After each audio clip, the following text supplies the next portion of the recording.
Hadirin kejing sedang biang ya kejing ya keran na kebenta ben penbet ya uput usam hakawat kebaar hapren kejela Meghalaya bat Asam Menteri rang ba kejela Asam Himanta Biswa Sarma ula penpau ba kadonjing khyndew ben pentikna namar baya ka khyndew ka shyiap kapet da ka Karbi Anglong Autonomous Council.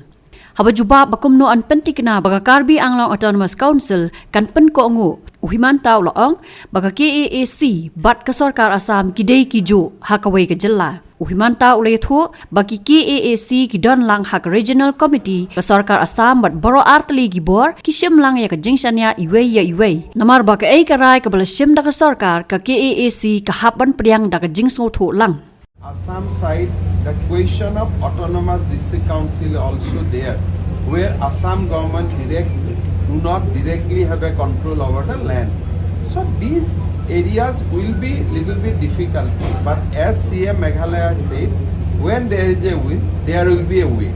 So we have decided to progress, we have decided to go ahead with the spirit of friendship, and we believe that solution will come out, but we don't want to put a time frame. First of all, Karbi Anglong is also part of Assam.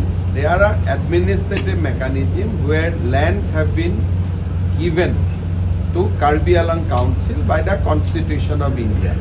But having said that, the representative from Karbi Anglong Council is also member of the regional committee.